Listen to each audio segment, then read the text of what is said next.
Thank you for tuning in to Ungentrified with Kent Johnson. Ungentrified takes an unfiltered view on pop culture, music, television and film, politics, current events, and topics central to the worldwide Black community. Ungentrified is a safe audio space for celebrating Black culture in its purest form.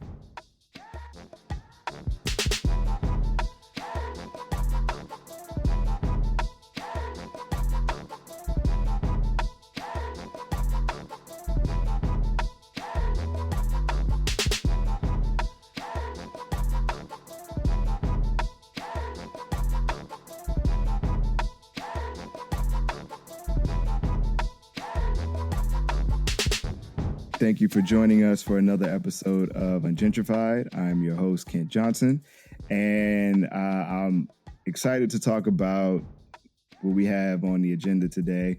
But before we get into that, and before I introduce who I have with us today, we're going to roll into some current events. So are you ready to talk about what's going on in the world right now? Let's get it. All right, let's go. So first thing on the news line right now is, and I don't know if you've seen this, but there was a 17-year-old Michael Brown who recently went viral because he got accepted into 20 colleges. And of course, you know, everybody loves these videos. These are feel-good videos. But, well, actually, no, not everybody loves these videos. There is a set of newscasters in D.C. On Fox 5 who are calling out this teenager, Michael Brown, saying that he went too far and that him applying for 20 different scholarships and 20 different colleges was obnoxious and that he should have did no more than 5. There's actually a clip of them on the news discussing this, and I'll play that clip right now. Single one. Michael Brown is his name. You're talking Yale, Harvard, Princeton, literally all of them. Mm-hmm. But this has sort of brought on this, and he got full rides to all of them. Full rides. So he has this pick, right? The video went viral, all this stuff. So it has sparked the discussion, though, of how many schools you should apply to. And do you think it's a little ridiculous that this kid applied to 20, taking away a spot and basically waitlisting another kid? Yeah, well, probably most people won't agree with me, but I actually think it's ridiculous to apply to 20 schools. I do. I am urging my children not to. Yeah.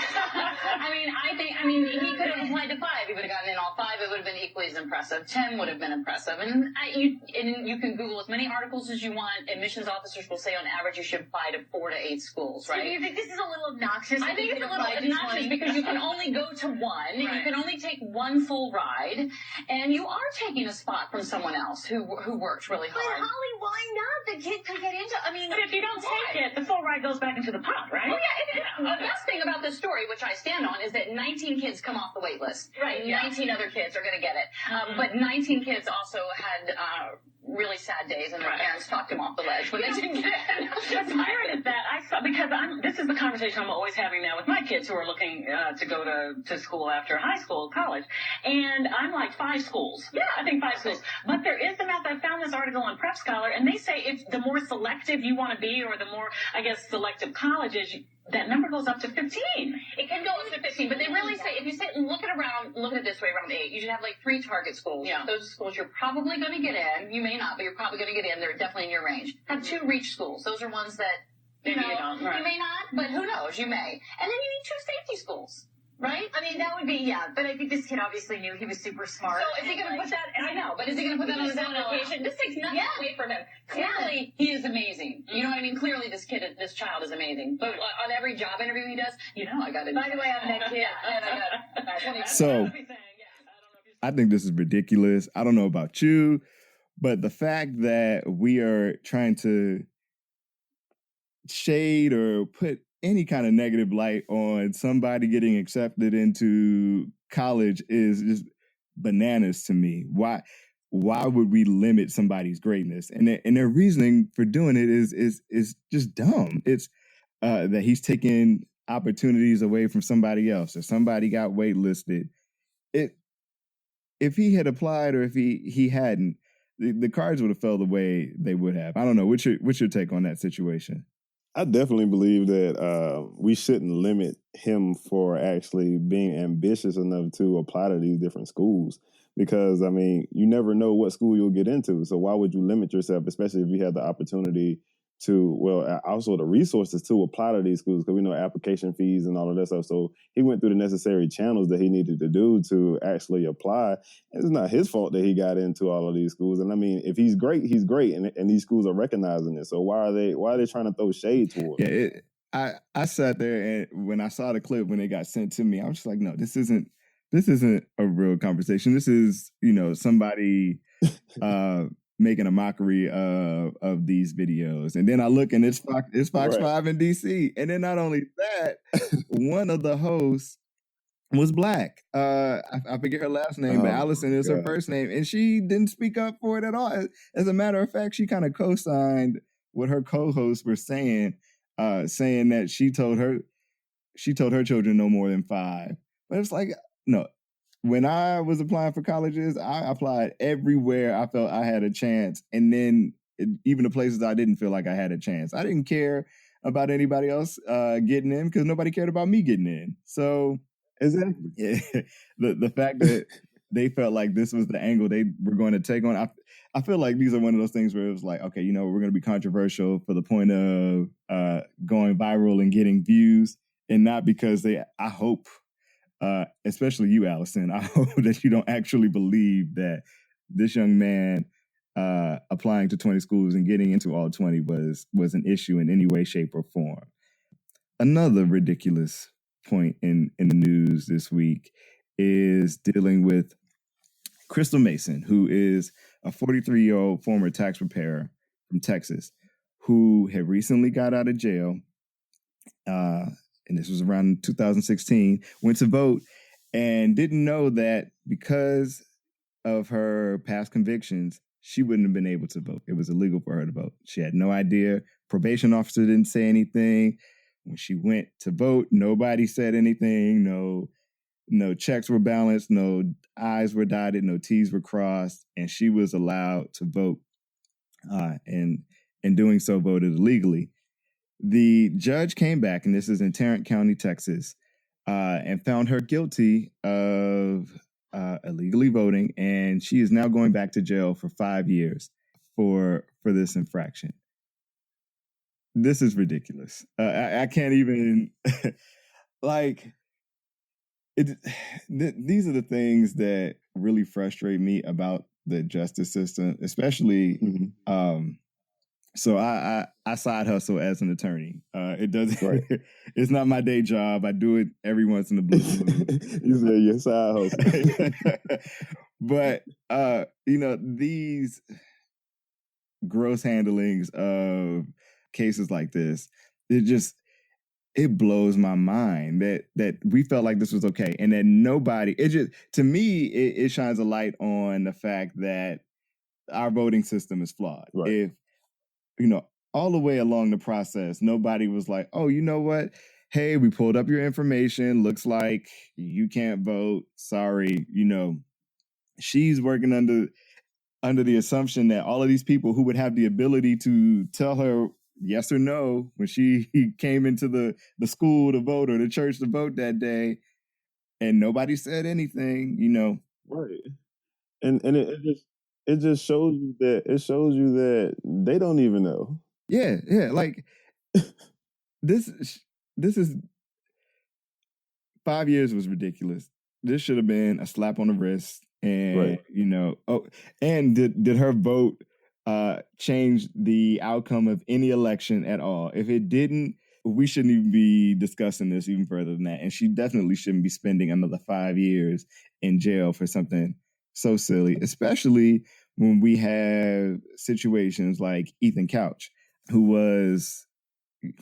he got coined as the affluenza teen. That was the case where the term affluenza came to be a couple of years ago. This was the young teenager who in Fort Worth killed 4 people after deciding to get in the car and have a drunken drive.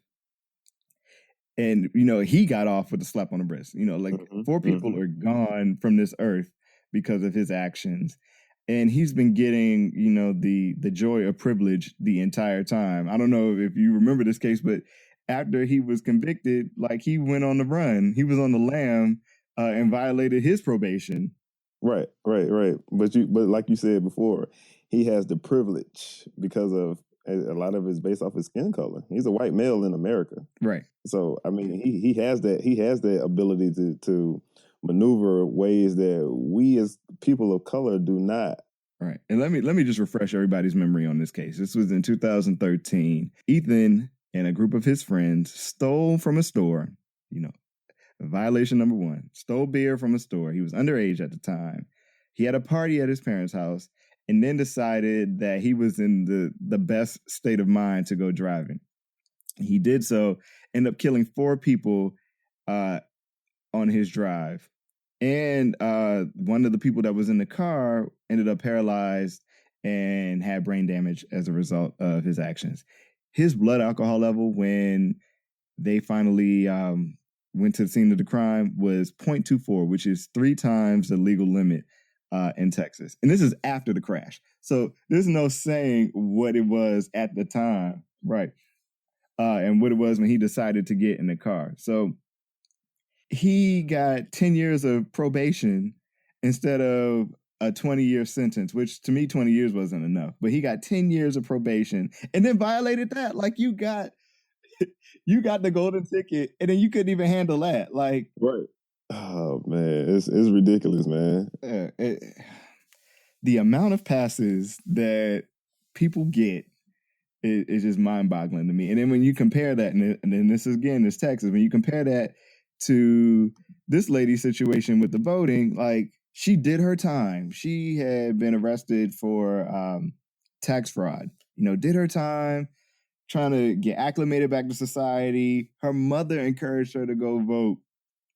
She's trying to be a model citizen, do everything right, and you get slapped with 5 years, and then you look at Ethan, who gets, probation and still can't even do that right. Like, right.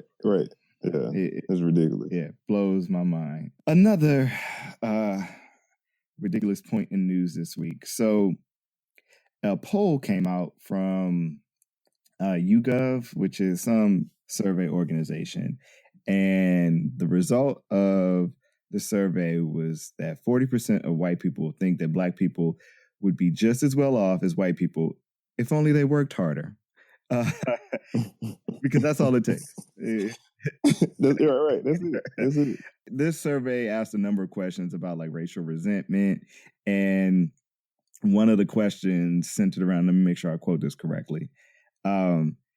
They had to answer how they felt about this particular statement. And the statement was, it's really a matter of some people not trying hard enough. If Blacks would only try harder, they would be just as well off as whites. And the result of that question, overall, 35% of those respondents agreed with that statement.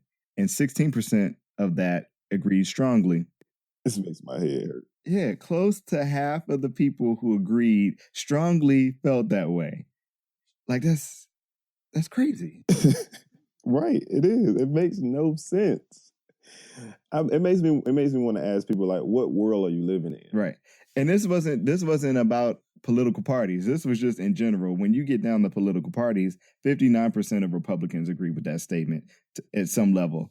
And 22% of Democrats agree with that statement. So that just, that lets you know that it's not just one side. People hear that first number and think, oh, that's just all Trump supporters and all Republicans and all, people from backwoods counties. No, 22% of the I voted for Barack and would vote for him 3 times agree with that statement. And it's just, I know for you it's frustrating. And for me, I feel the same way. It's like, as a Black man, knowing that this world is not set up that way, and this whole idea of all it takes is just work. Like, nothing else factors into why. Right. Especially when there's studies that come out every day that prove otherwise. If it was just about working harder, then Black women would be the richest people in the world. Exactly. But what I know, just in my dealings with people, man, I understand that sometimes it's hard for other people to really see different points of views because of the fact that they are the majority. They never have to adapt to anything. Right. We constantly live in a state of adapting to our surroundings and the things that could affect us, but they never have to do that. So that's why they feel like, oh, if you just work hard, you're able to, achieve what you need to achieve. But then also we start off at a disadvantage. We don't have trust funds and, certain connections within the community. If you're coming from the hood, like what are you going to start off with? Right. And when you think about all of the ways we're portrayed in media selectively or just the notions that people have. I remember there was some article I read not too long ago where it stated that most white people don't have friends of color, or if they do, it's one person. So just think of your Facebook timeline or your Twitter timeline, where the majority of that is friends and family, and they all look the same. Everybody's having the same experience, and you don't get to see other things, or you see it in isolation. So it immediately becomes a one-off to you because you're like, oh, well, everybody else isn't dealing with that, or I'm not dealing with that. So I don't know. Right. But yeah, every time I see this, it's just like, it kind of claws at you. And you're like, oh, come on. Like, really? Right. Why are we still having this conversation? And I almost feel like these surveys are instruments for people to feel like they're right. Like, see, there's other people who feel this way. It doesn't even have to be the majority. As long as somebody else raises their hand when you do for ridiculous stuff like this, you feel comfortable in your statement. Now, that's one of the bad parts of the internet is that it gave people, on the positive side, it gave people a place where they could find others like themselves. On the bad side, it gave them a place where they could find people like themselves. Right. So, you never know how that card is going to lay. But, these are the things that we deal with all the time, and people don't realize it. The final point of news on our list today is actually an update on a story that's been going on for about 2 months now. So, and this is a story that is been fairly high profile in Atlanta. And it's the story of Timothy Cunningham, who back in February, I believe it was February 12th, right before Valentine's Day, he went missing. Timothy Cunningham was a scientist who worked for the CDC down here. And that evening, he went missing and people didn't hear from him after that. And not only did he go missing, he went missing in a way that led people to believe that he didn't intend on coming back. He left certain items that most of us would take with us if we were planning on, making it a day or two past our departure. Things like your wallet, keys, all of those things were left behind, and it raised questions and theories about, did he want to be found? Then, of course, as he went missing, people came out and started talking. It came out that he had been looked over for a promotion, and his response was that he was upset, of course, and people worried about that. His mother let us know that he had reached out to her, sent her a text and called, and at the time she was asleep and didn't pick up. And, minds were racing. People were trying to find out where he was. But the center of theory was around this being an emotional response to him being looked over for this job. So they have found him. They found him in the Chattahoochee this week. And now the police are saying that there's no signs of foul play, which is opening up a whole new can of worms as far as theories. And this is very much in line with what we're talking about today, and the state of mental health for Black community, for our community, and for Black men. What's your take on this situation? Do you feel like there's more to this story? Is there something that people may be missing? Is something that isn't being said? What's your take? Well, I feel like it really can go two different ways, because I've actually had a conversation with a friend of mine who knows this individual. Oh, wow. And it was just more so of, it was some speculation about some of the findings that he had with his actual job that could have possibly been an issue. So I mean, that leads to different conspiracy theories and stuff like that. But then I also really I'm a big advocate when it comes down to mental health. So you never really know what could have been going on in the young man's mind, but it's really hard to tell, especially now that he's not here to actually tell his own side of the story. Right. This is always the unfortunate part about situations like this, is that it is all theory. We're all trying to piece together little bits of information that we have. But you're right. I'm glad you brought that up, that, he was a whistleblower at his job. And that was one of the theories as well, is that he, in speaking up on a situation, may have put a target on his back. But of course, this is all speculation. Nobody knows for sure. What we do know is that thankfully he has been found, and hopefully that brings some level of closure to his family. But it was this story and so many others that prompted me to want to have this conversation. So we're going to table Timothy Cunningham for the moment, but we are going to dig back into him. I want to introduce who we have with us today. I picked this person and sought this person because I felt like they would be the best person to talk about the situation. So go ahead and let them know who you are. Who are we talking to right now? Rwenshaun Miller. I'm a therapist and mental health advocate. Living in Charlotte, North Carolina. I'm the founder and executive director of Eustress, Inc., which is a nonprofit to raise mental health awareness in the Black and brown community. Cool. Yes. And like I said, I brought Rwenshaun here because this is his daily bread. This is what he does. And who better to talk about the topics of Black health in our community than Mr. Miller. So thank you for coming on. So before we get into the main topic today, I ask all of the people that come on, what's on their radar at the moment? So what is something that's on your mind? What's something that has taken up some unnecessary time of day? What rabbit hole have you fallen into on the internet? What album are you listening to right now? What's on your radar? Oh man, shoot. Well, honestly, Drake just dropped this song on Friday, so that's been in heavy rotation. To be honest with you, it's a feel good song, man, and it's been helping me write these papers over the weekend. So that's definitely been on the radar right now. Cardi B also dropped the album. I haven't really got too deep into Cardi B's music yet because, like, I like to, when I listen to an album, I want to really indulge in it and really listen to the lyrics. And I just been having things to do, so I want to get into it when I have some downtime.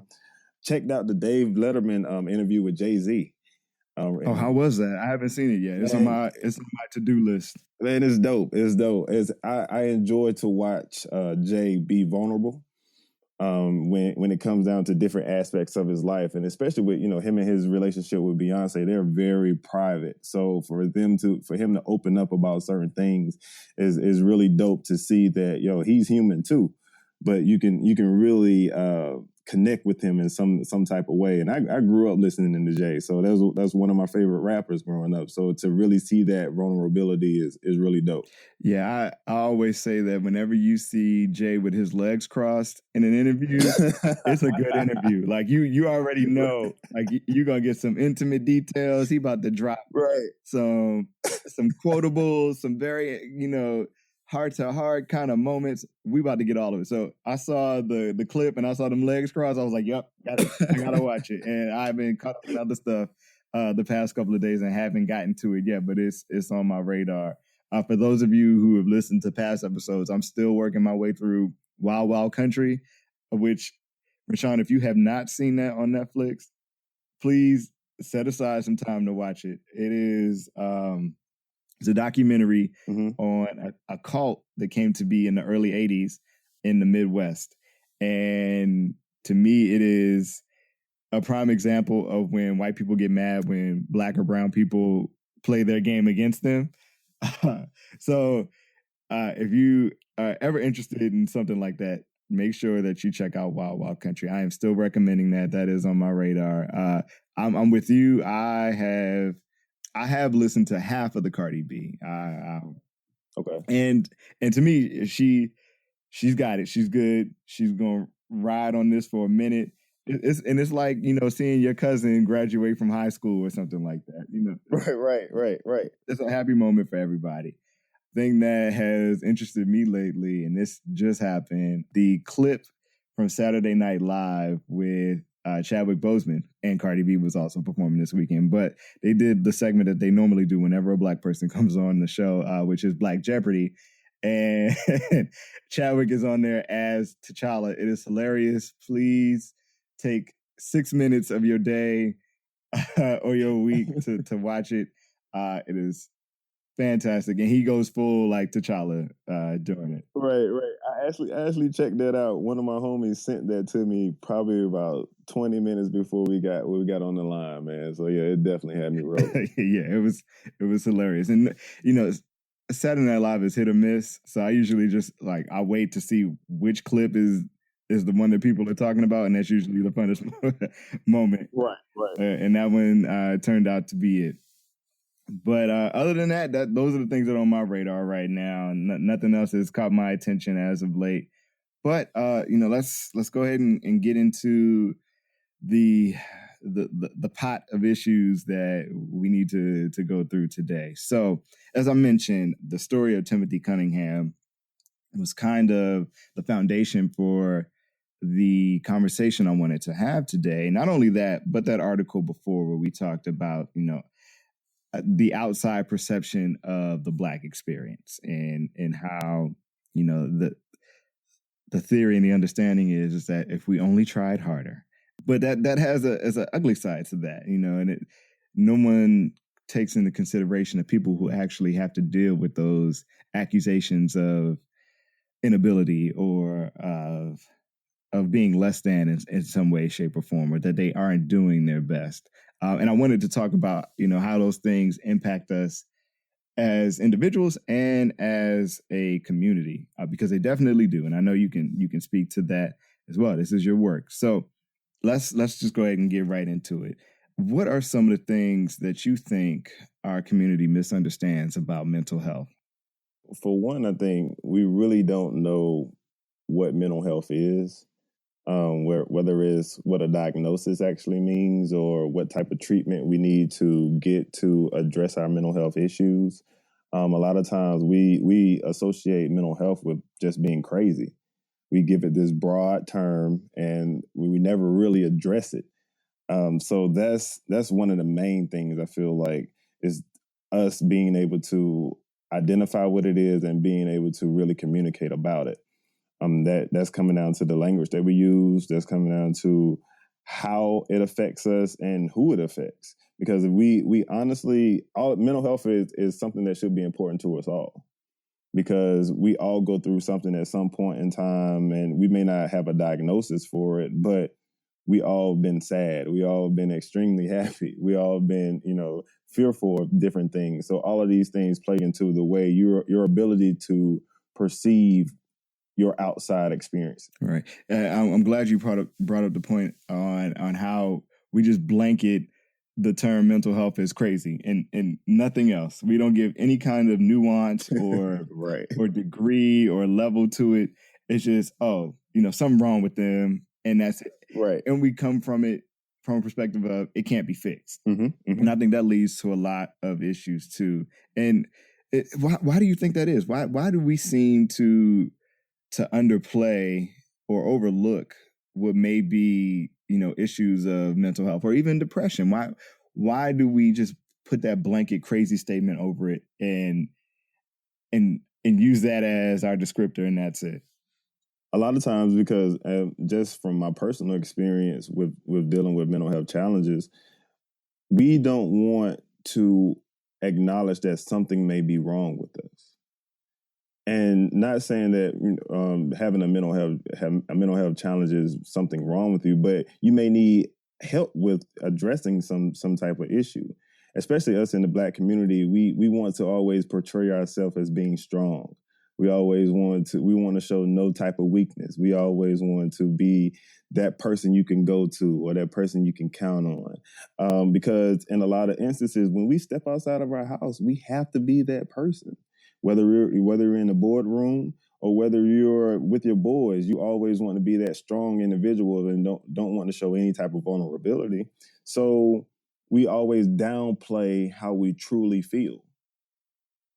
And when we do that, we spiral into other instances where we need even more help than if we would have addressed them early on. And that trips me out, because I look at being able to acknowledge certain things as a form of strength. Like, for a person to be like, you know what, I need help.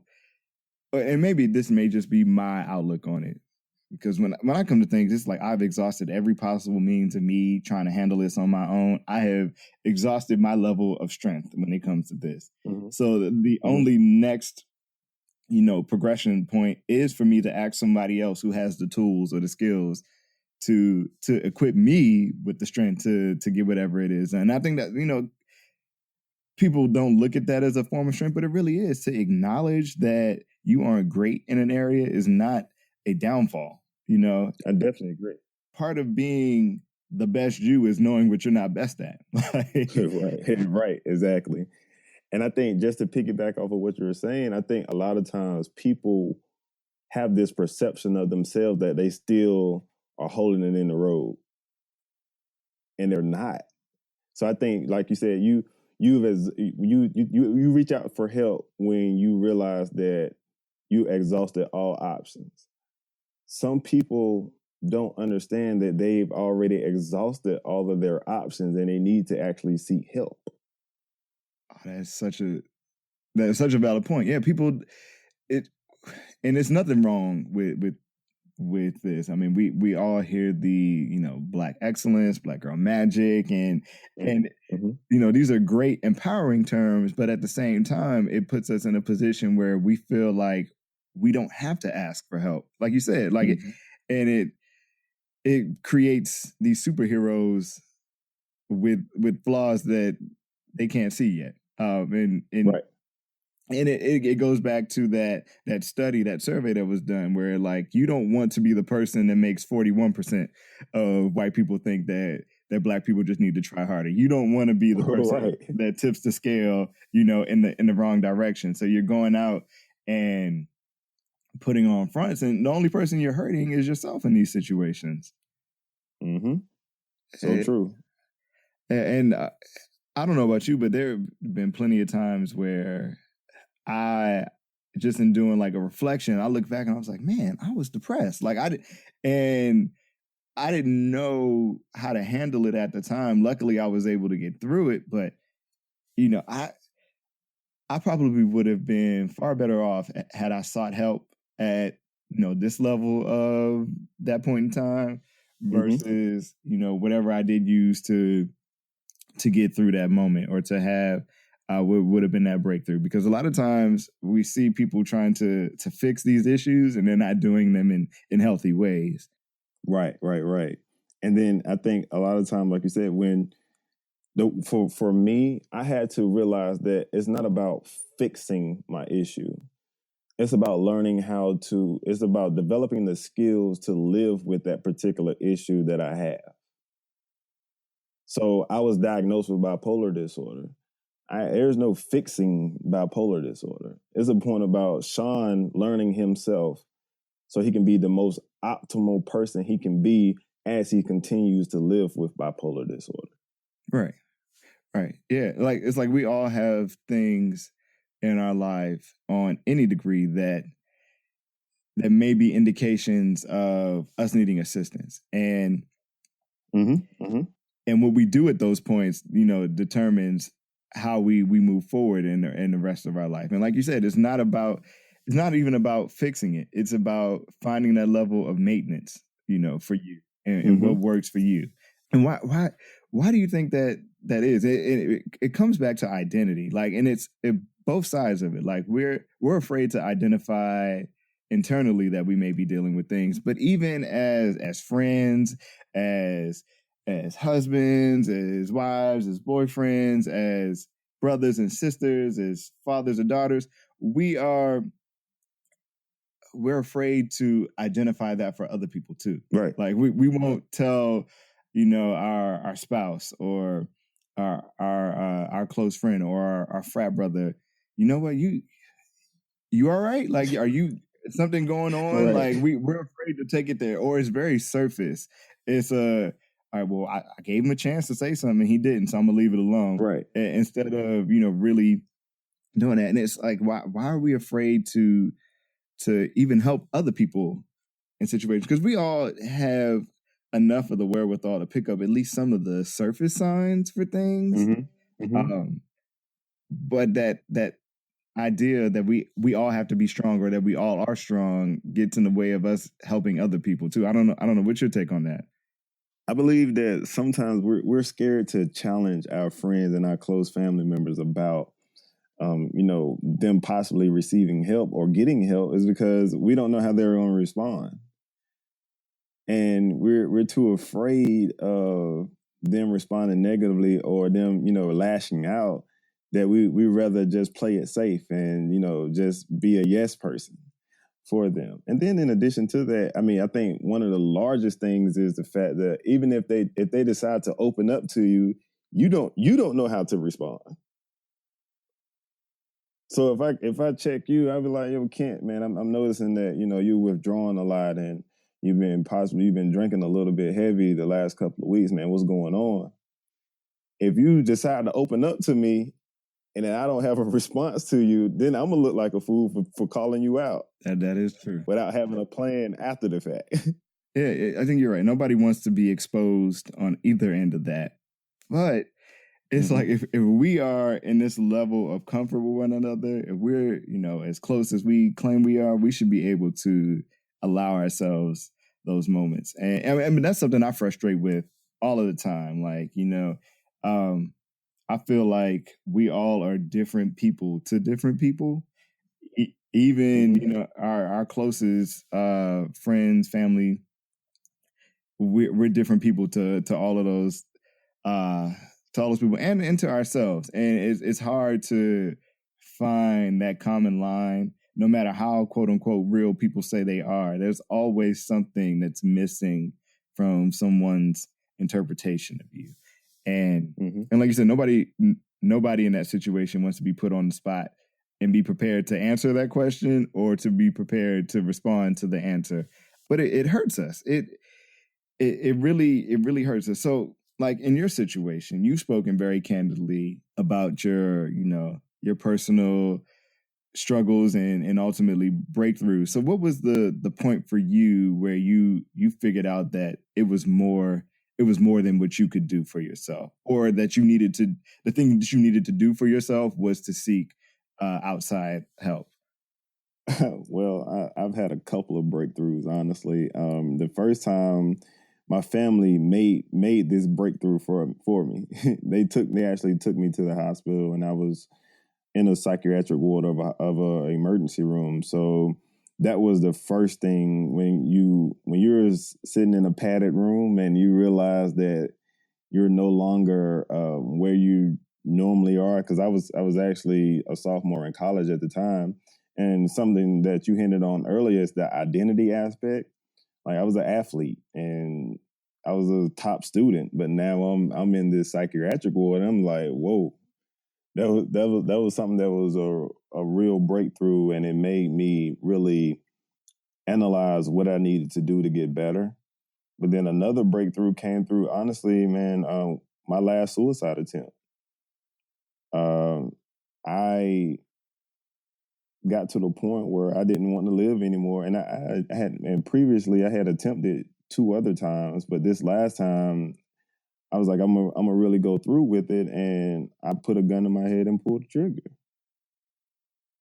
And when the gun jammed on me, that's when it was like, yo, damn, nigga, like something got to give. You really need some help.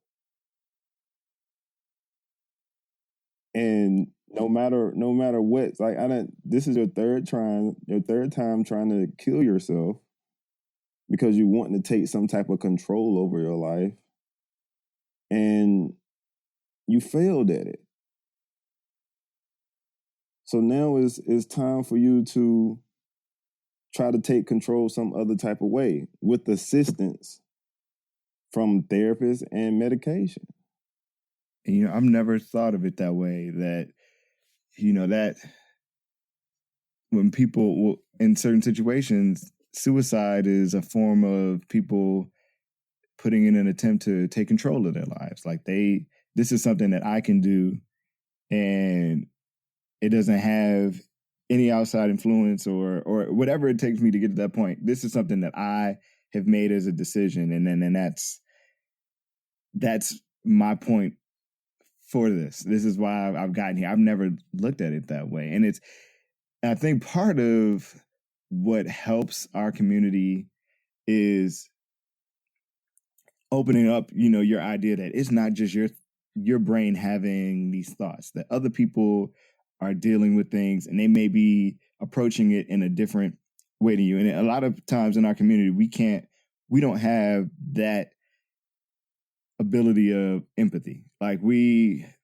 like you said, we're ready to put it in that bucket of crazy and cast it away and not think, well, no, it's just, it's a yearning for an answer, or it's an attempt to gain control, or it's my way of trying to figure out what's supposed to happen. It's somebody at a point where they're just, trying to figure out what it is. What is it that's gotten them there? And we're always like, well, I would never do that. But you're not that person. You can't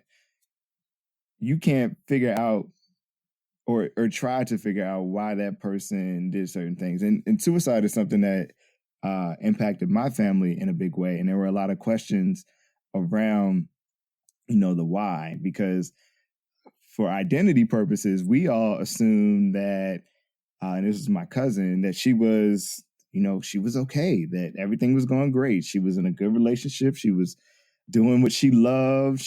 Grades were good. Everything seemed to be in place identity-wise, all of the checks for a great life, but she ultimately ended up taking her life. And the why still plagues my family to this day, but you got to look at it as we can't understand what she may have been going through at the time.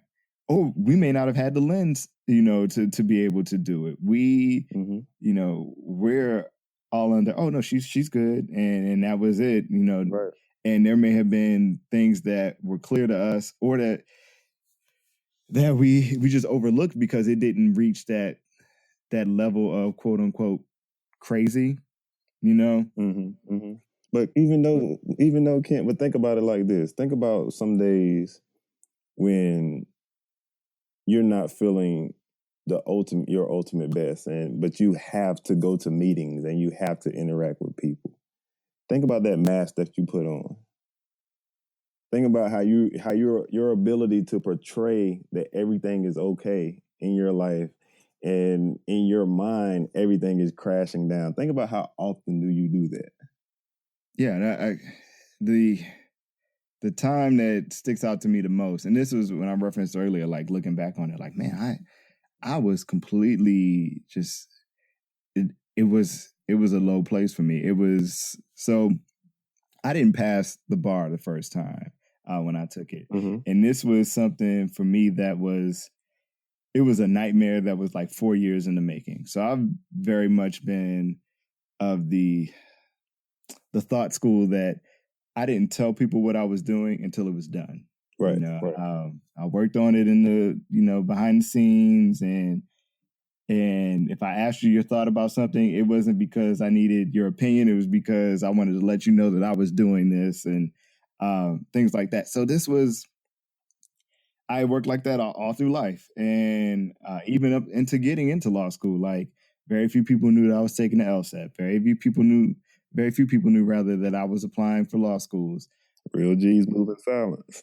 Right. So when I got accepted, I was like, yeah, okay, now I can tell everybody nobody's bad thoughts or bad juju or whatever can get in the way of me getting here. So, but then at that point, I was like, okay, so now everybody knows I'm in law school. They know that what comes after that is the bar exam. So I can't hide from that. Mm-hmm. I can't do that in silence. Everybody knows that after I graduate, after I get my JD, is bar time. And not only all of my friends and family, but all of these people that I've gone to school with for the last couple of years, they know it. People that I've grown to, become close with in some way, shape, or form. I can't hide this at all. So it was attacking me from all angles. And I remember I had a dream shortly after I got accepted into law school where in the dream, I failed the bar the first time. I just knew it. So that, like I said, all throughout law school, that was just an underlying current. And then dealing with that, and then the day after graduation, everybody at work, they're asking me about the bar exam. They see the books coming in and they ask me about it. Friends, every time I see a friend, they ask me how studying is going. Family's asking me. So I'm dealing with all of that with the stress of actually prepping for the exam. Then I take it, and then of course in Georgia, it takes forever and a day to get the results back. Like 3 months, I get the results back, and I didn't pass. And of course, all my lawyer friends know, because that whole list comes out on the day and everybody's looking at the names and checking. They pretty much left me alone because they knew. But friends and family are calling me, hitting me up, and it's just like, I'm reliving this every 15 minutes. I haven't gotten a chance to really even digest it. And I found out while I was at work. So I'm at on my lunch break at work, freaking out, checking, refreshing the site every, 15 seconds. And it's like, it came. It's 4 years you've been thinking about this, and it's finally here. What the hell are you going to do with this new information?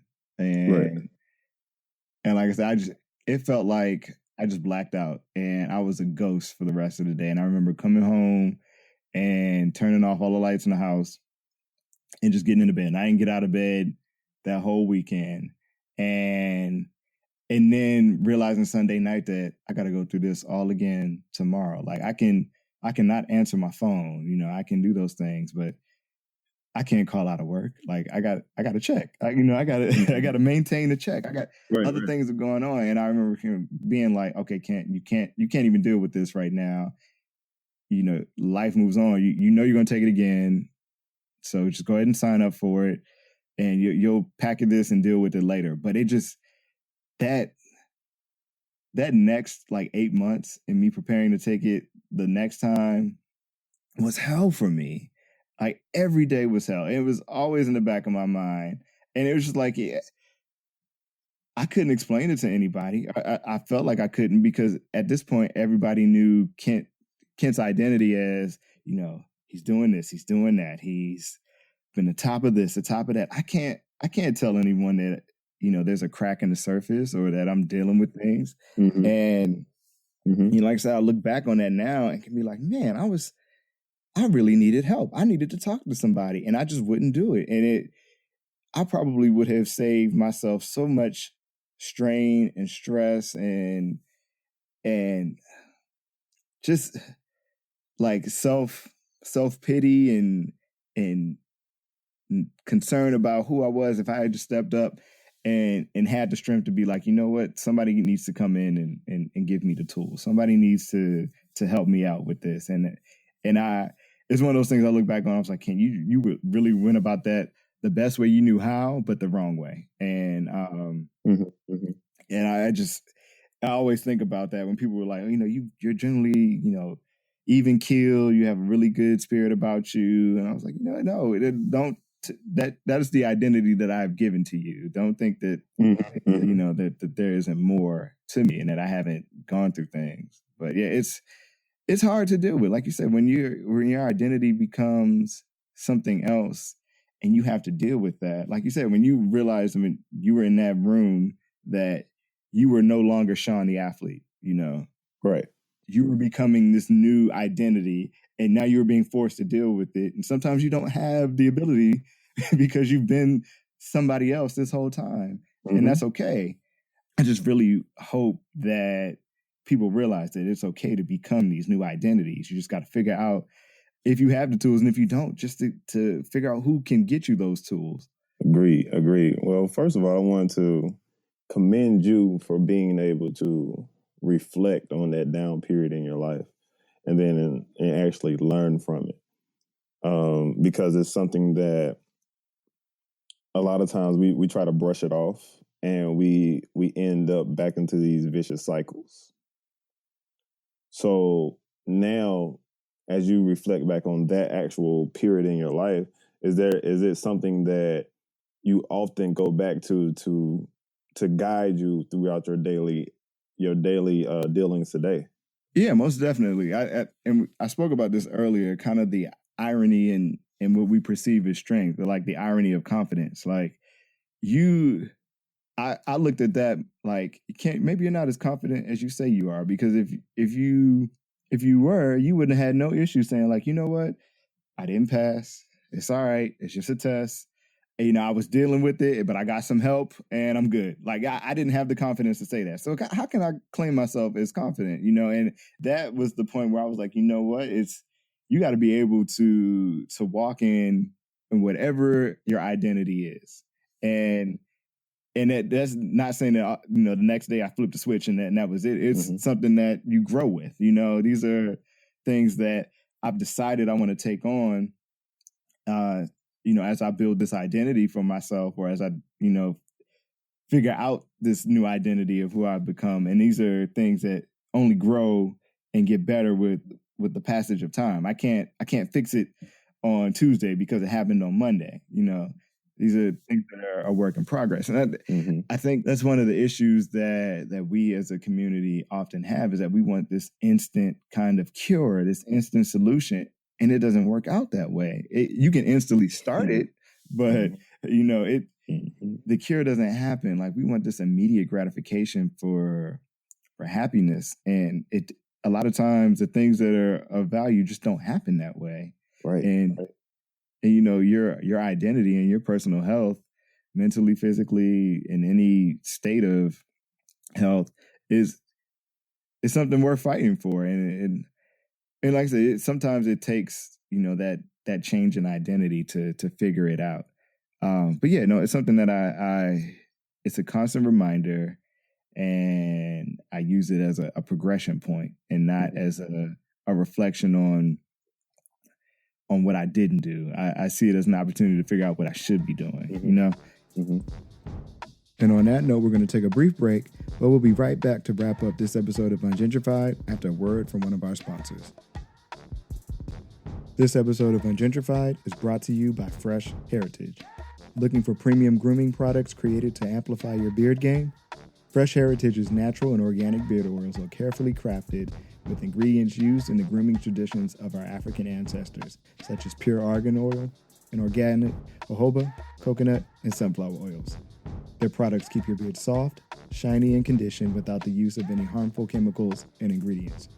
Head to freshheritage.com and take 15% off your first order when you use the promo code Ungentrified at checkout. Why do you think for Black men this seems to be an issue? Like, especially now, I think it's getting better now because we have like these, things like Black Boy Joy, but even that, like, it seems very childish, and I love the whole Black Boy Joy movement, and I love the ability of the younger generation having they have more of the freedom to acknowledge these things about themselves and to know that they need help. But our age group, it seems like we're kind of stuck in that mix of, the older generation who feels like they've dealt with more than we have. Yeah. And then us becoming the older generation and looking at the younger ones and feeling the same way. We're kind of like at that midpoint.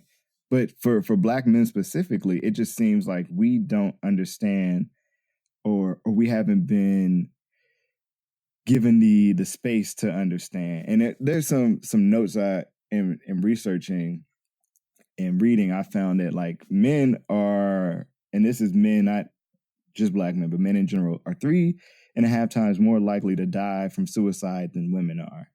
And the opposite of that is that men are diagnosed about half as frequently as women are with, issues like depression or bipolar or any kind of concern in that space, because we're just not going to seek that help. Why do you think that is, as men as a whole, and then specifically for Black men? Well, I guess for men as a whole, we don't seek that help because we're not taught that. We're always taught to man up, or you don't show any type of emotions. Like you said, from the older generations, that's how they teach us. Men don't cry. So why would you go talk to a therapist about your emotions when you're always taught that you don't have any emotion, or you shouldn't have any emotions except for either happiness or angry?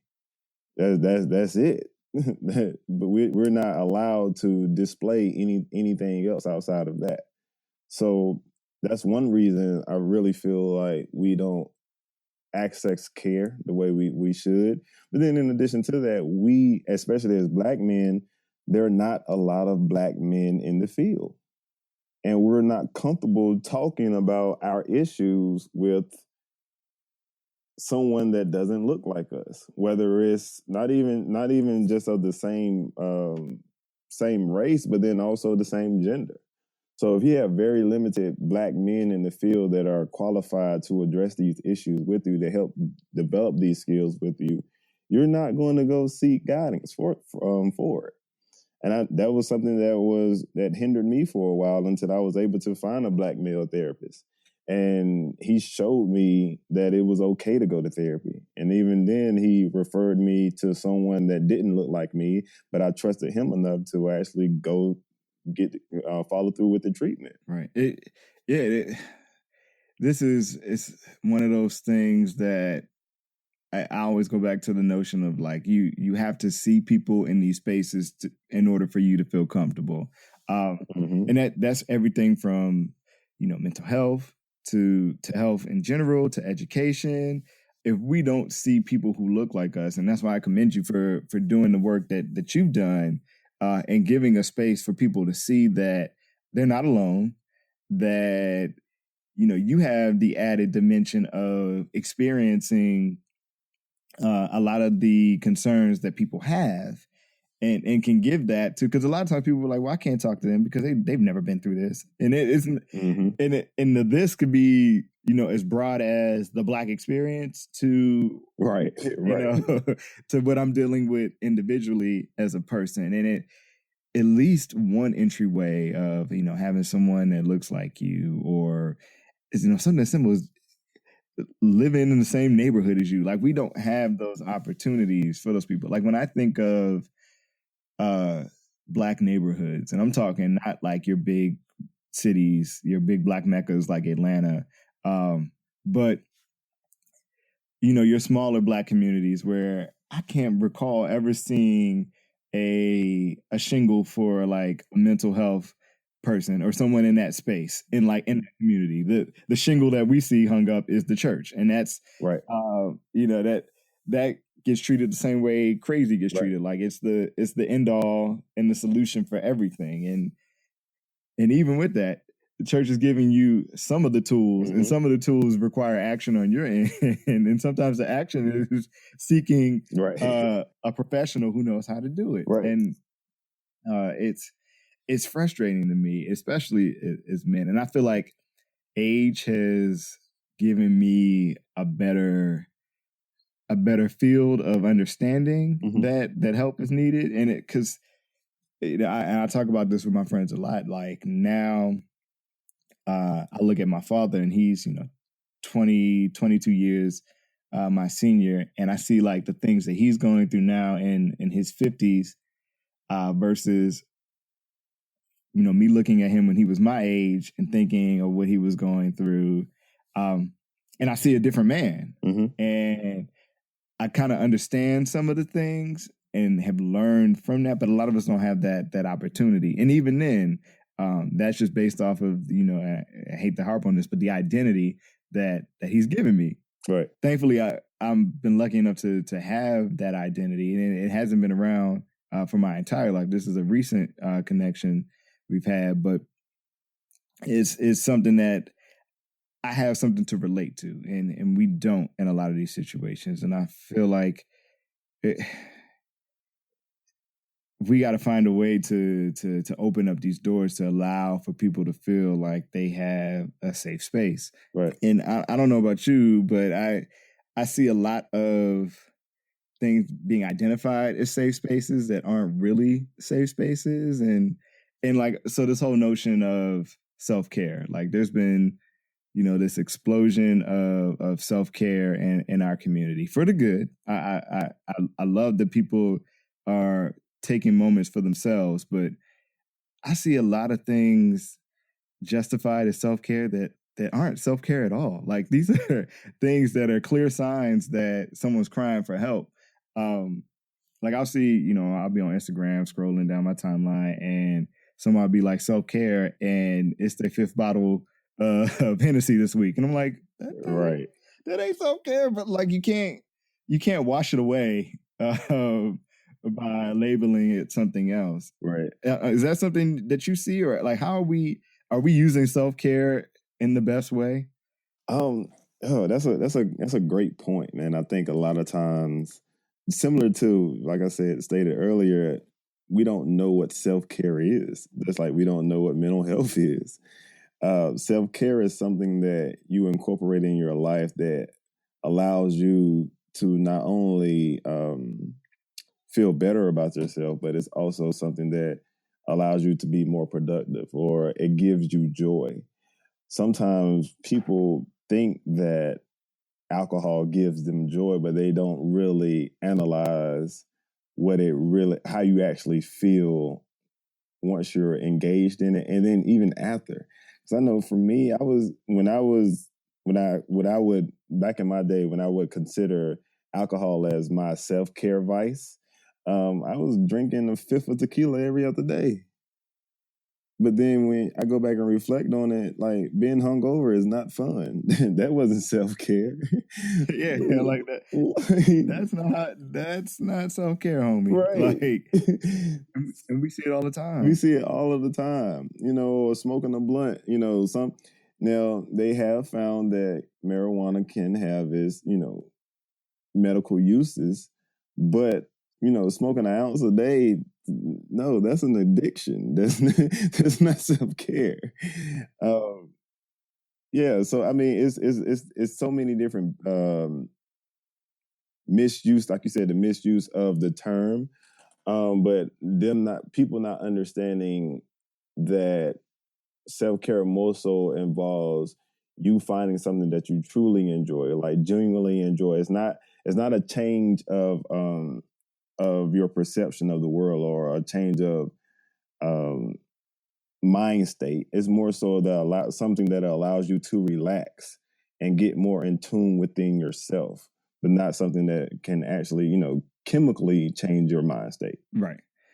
Because I see a lot of times, like, I'd look at it as self-care shouldn't be something that you got to do extra care for yourself after you've done the self-care. Right. If self-care is like a 3-hour binge at Golden Corral, and then you mad at yourself for the next week for being, you know, overweight or something, that's not self-care. You know, you have put yourself in a space of stress. Like, that's not how you do it.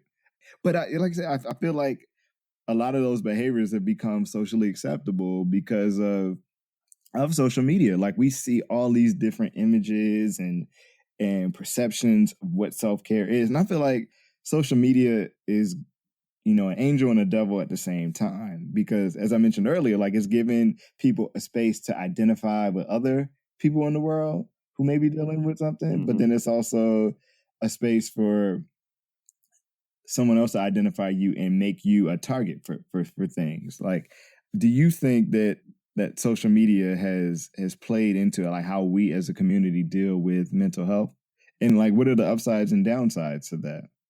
I definitely think it's something. For one, just even with social media, you're exposed to so many different people, and something that you touched on earlier that really stood out to me was like, this identity that I give to you via social media is something that I choose to give to you. It's not all of me. So, and then a lot of times people start to compare themselves to the other person's best self that they decide on social media. So then you get into this rat race of trying to compete, or you get into this rat race of getting down on yourself because you're not where you think someone else is, or how happy someone else portrays themselves to be via social media.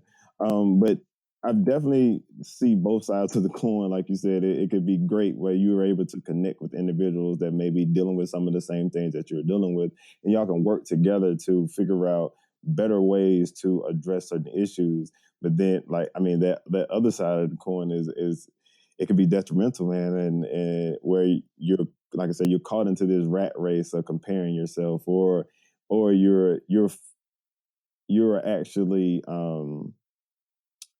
not focusing enough on yourself, and you get lost into this world of social media.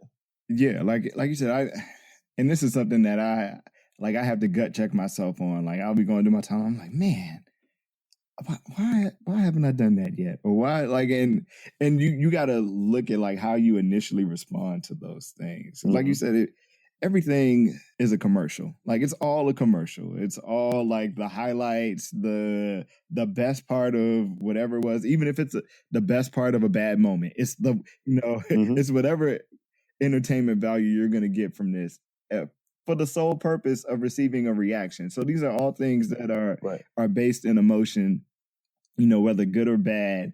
And it can be a lot. Like, it can be a lot. And just not even for like, your friends and family, just the constant consumption of news that we receive. Like, there are times I'm like, I can't do Twitter today. I can't. Right. Or, when verdicts come out and, we as a community are upset about certain things, I can't do this today. I can't watch this video, or, I can't.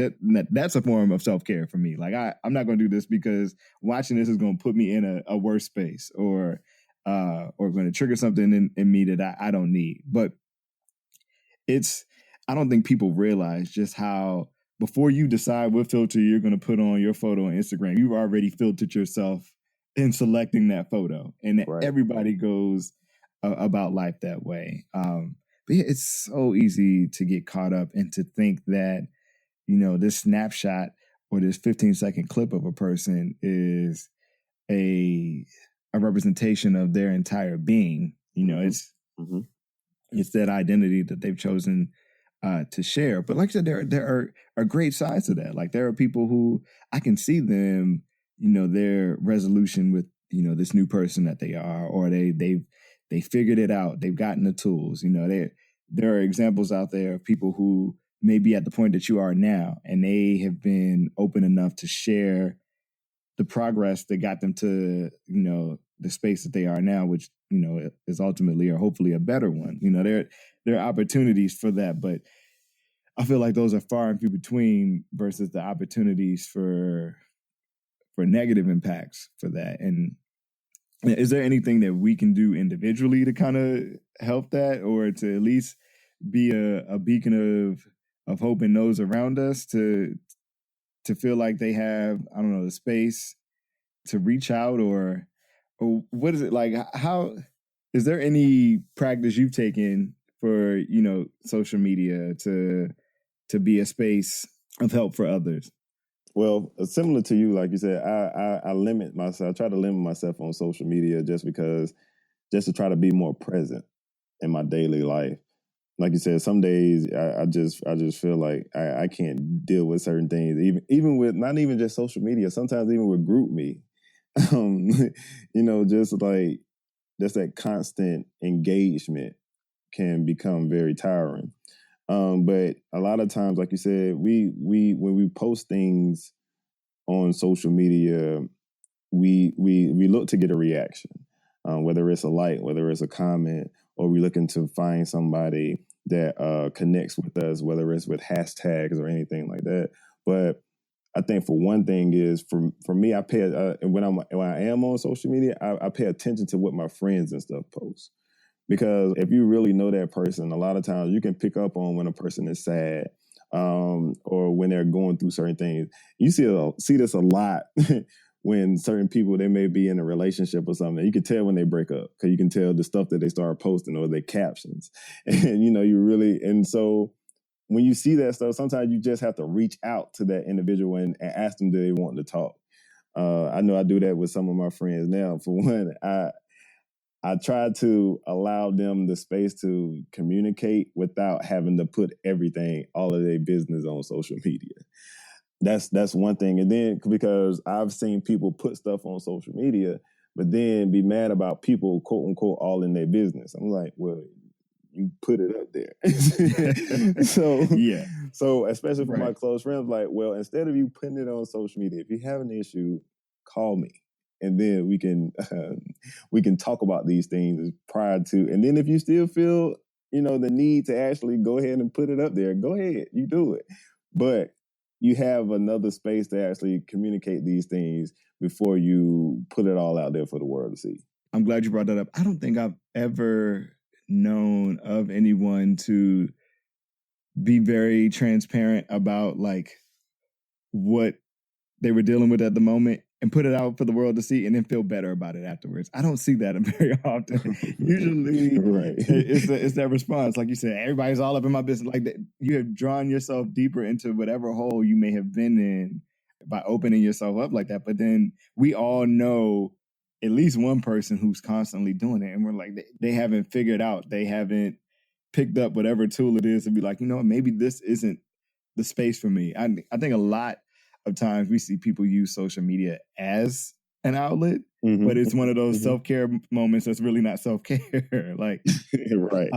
And it frustrates me because, like you said, you can pick up on it very easily, and it brings us back to the point made earlier. Like, sometimes we don't have the tools to even respond to the answer that we might get for whatever question we may pose to that person, so we leave it alone. But sometimes asking that question, you may not have the answer, but it may be a space to at least get them talking about it. And you can lead them to someone who may have the answer. But, just getting that communication open is key. And, it's something that I always wonder if like our older generation worries about us.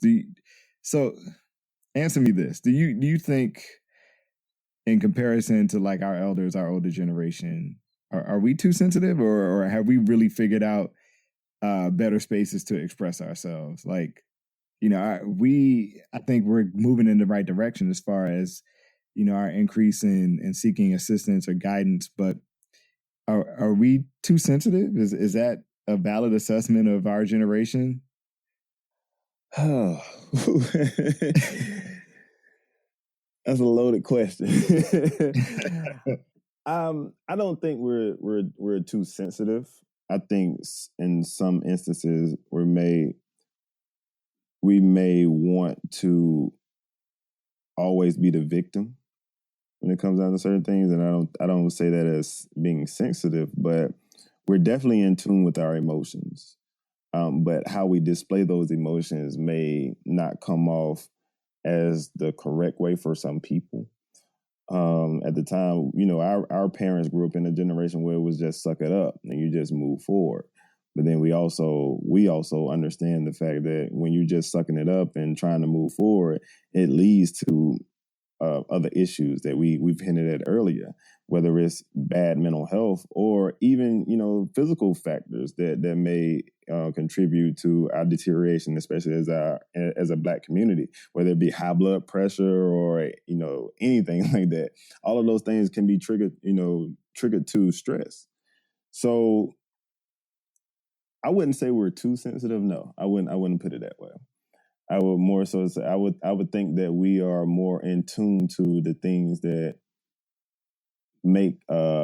create different emotions within us, but we may not know how to express those emotions or actually how to deal with those emotions on a regular basis. Right.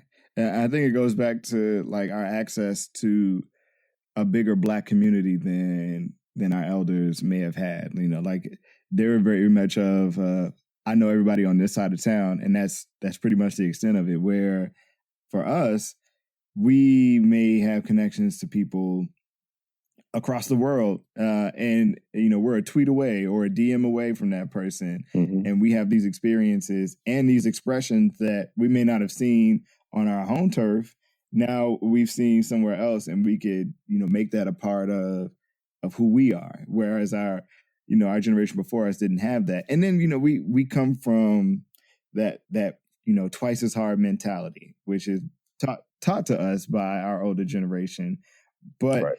there's a dark side to that. There's the upside to it. You be the greatest thing that you can possibly be. But on the flip side of that, we get surveys like, oh, you just need to work better. And when that you're working your ass off, you're working twice as hard, Right? and the world doesn't see that. So like, how are we being negatively impacted by the twice as hard mentality? What do you think? I think we're being impacted by the grind don't stop, or I sleep when I die mentality.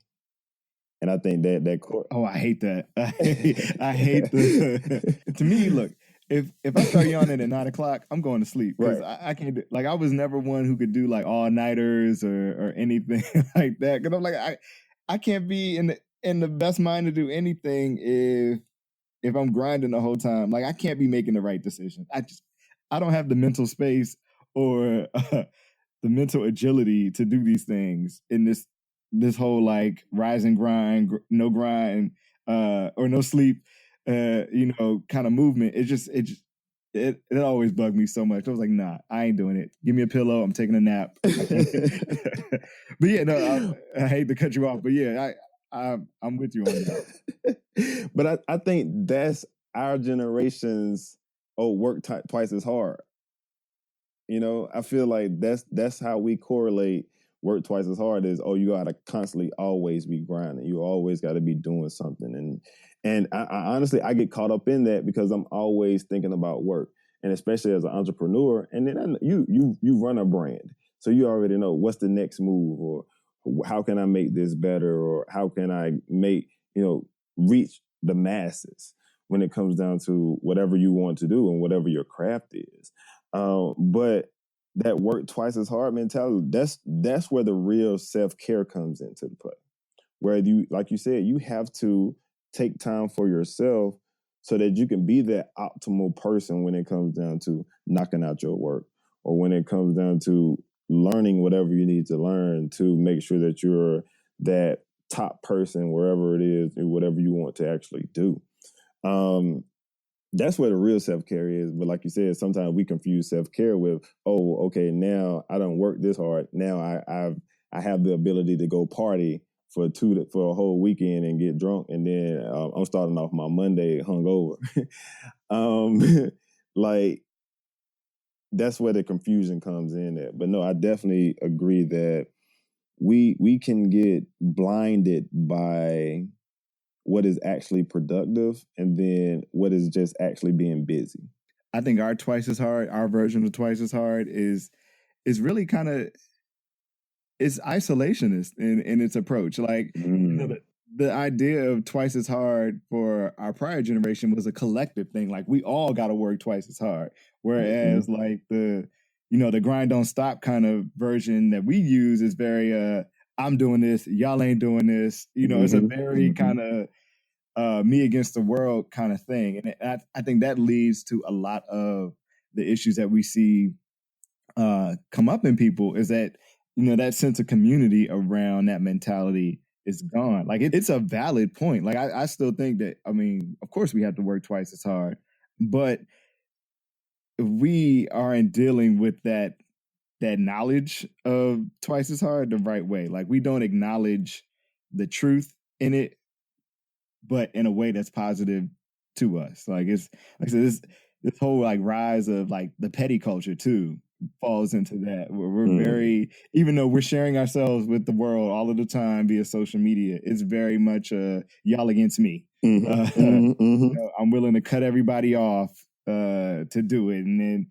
that's just a part of the grind. And I think those are kind of the things that we overlook as this person's just doing a thing, but there's an issue behind that too, right? And why people feel that way. But I don't know.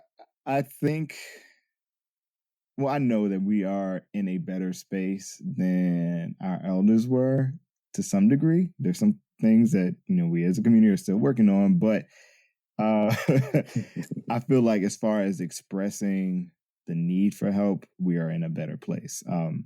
And I hope that we continue on that trajectory of getting better and realizing that it's okay to become a new identity. You know, I've been, you know, it seems like that has become the theme of this conversation, but it's okay to change, right, and be this new person. It's just, you know, realize that point where it's become bigger than you, and that's okay. And you can seek help. So if there was anything that you wanted our community to know about personal health and mental well-being, what would that be? Like, if you could give them something, what would that be? It would be just to understand that we all go through something at some point, and we all need help at some point. But it's okay to ask for help. Like you said, we have to get back into the sense of being a community and addressing our issues together. Like you said, that sense of isolation, that's what leads to that. I feel like I got to carry this load by myself. And that's where we lose that contact of communication to express what's actually going on. And your neighbor may be going through the same thing, but y'all can help each other out if y'all actually talk about it. Right. There's so many broken versions of us out there. And, you know, people on the same path as you, just at a different point. And even if you can't relate to them, sometimes it's just the opening of that door for them to realize that someone's there, you know, and you may not be the ear that they need to fall on, but that someone's picking up on it. Because a lot of times we go through the world and think that nobody sees what's going on with us. And that's a part of it too. Like, we got to really be reflective of all the things that not only we're dealing with internally, but that we're also giving out as well. Right. Rwenshaun, thank you so much for having this conversation with me. I feel like we're not done. We're definitely not done with this topic. And I feel like this is a continuing line. I had a conversation before in an earlier episode about like Black men in isolation of touch and how we aren't touched enough platonically and how that leads to issues. But I feel like this kind of is an addendum to that and adds to that story. But yeah, we're definitely not done. Yeah, we have plenty of topics we could touch on. Yeah. Well, please let the people know where they can find out more about you and what you're working on. Well, first of all, my name is Rwenshaun. It's spelled Rwenshaun. I'm the only one out there. So if you Google it, man, like you'll find me because, I'm the only one with that unique spelling. But right now, I'm actually working on Rwenshaun.com. You can find out information about me. Also, my nonprofit, Eustress, Inc., EUSTRESSINC.org. We're actually getting ready for our inaugural Mental Health Awareness Ball. Well, inaugural Mental Health Awareness Gala. It's going to be May 19th in Charlotte. So working on that. Currently working on my PhD in international psychology as well. Working on starting a mental health clinic here in Charlotte as well. So I got a lot of different things in motion. Also, Kent, man, I definitely want to invite you to the weekly calls where we do. I do a locker room talk on every Wednesday night at 8 p.m. Eastern Standard Time, where it's for men of color, man. We just call in and we just talk about how, different issues are going on within our week, how it's playing into our mental health. And it's a real lax atmosphere. We just talk about any and everything that comes up. We talk about relationships. We talk about finances. We talk about whatever is going on in somebody's world that week. And we just try to help each other out. So creating that space. Got a lot of different things going on, man. But I'm just excited. Anybody that wants to keep up with me, like I said, Instagram, Twitter, Facebook, my website, Rwenshaun, Rwenshaun, and you can find me there. Cool. And they can also find out more information about the locker room talks on Wednesday there as well. Yeah, it's definitely all of that is on my site as well. The call-in information, all of that stuff is there. Like I said, it's Wednesday nights at 8 p.m. We only on the call for an hour, so it allows the men. We just decompress and we just it's like a midweek check-in. So we were able to just bounce ideas off of one another and create a sense of community. Like you said, we have to get back to that sense of having each other's back. Cool. And that's 8 p.m. Eastern time, right? I want to make sure people call in at the right time. Yep. All right. Yeah, 8 p.m. Eastern time. Oh, yeah, 8 p.m. Eastern time. Cool. And of course, you can find me on Twitter, on Instagram, on Facebook at the Library Community Board, your grandmother's bingo tournament announcements. The @ is Kent_ESQ. You can also learn more about Ungentrified at ungentrifiedpodcast.com and on Instagram and Twitter and Facebook at ungentrifiedpod. Again, Rwenshaun, thank you for joining me today and having this very important conversation and helping me do this very important work of letting people know that the space is there for them to express whatever they may be dealing with. Thank you for tuning in to Ungentrified, and we'll check you guys out on the next episode. Thanks again, Rwenshaun. All right, appreciate it.